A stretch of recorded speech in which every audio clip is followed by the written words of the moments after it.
Gaza में Israeli बंधकों की हत्या के लिए नेतन्याहू सीधे तौर पर जिम्मेदार। हमास। फिलिस्तीन हमास प्रतिरोध समूह ने गाज़ा पट्टी में दर्जनों बंधकों की हत्या के लिए इजराइल के प्रधानमंत्री बेंजामिन नेतन्याहू को जिम्मेदार ठहराया।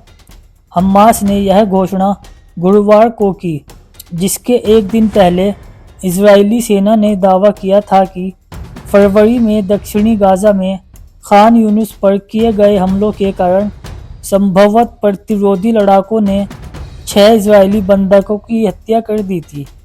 इसमें कहा गया, इजरायली सेना द्वारा 6 बंधकों की हत्या के लिए अपनी जवाबदेही स्वीकार करना यह साबित करता है कि हमास का कथन सही है और इजराइल का कथन गलत है।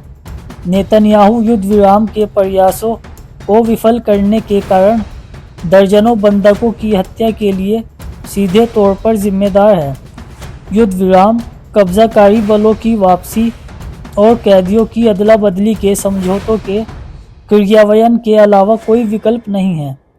प्रतिरोध समूह ने यह भी कहा कि इजरायली सेना द्वारा अधिक संख्या में बंधकों की हत्या बल प्रयोग के माध्यम से उन्हें रिहा करने की नेतन्याहू की नीति की विफलता को दर्शाता है। इजराइल ने 7 अक्टूबर 2023 को गाज़ा पर नरसंहार युद्ध छेड़ दिया था, जब हमास ने फिलिस्तीनी लोगों के खिलाफ इजराइल के बढ़ते अत्याचारों के प्रतिशोध में इस अतिक्रमणकारी इकाई के खिलाफ एक आश्चर्यजनक अभियान चलाया था।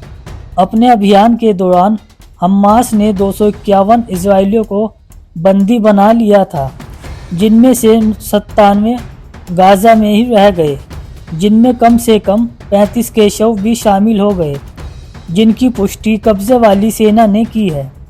गाज़ा पर हमले में लगभग 14 महीनों के बाद तेल अवीव शासन हमास को ख़त्म करने और बंधकों को मुक्त कराने के अपने घोषित उद्देश्य को प्राप्त करने में विफल रहा, जबकि कम से कम 44,532 फिलिस्तीनियों की हत्या हुई है, जिनमें ज़्यादातर महिलाएं और बच्चे हैं, और अन्य 1,05,538 अन्य घायल हुए हैं।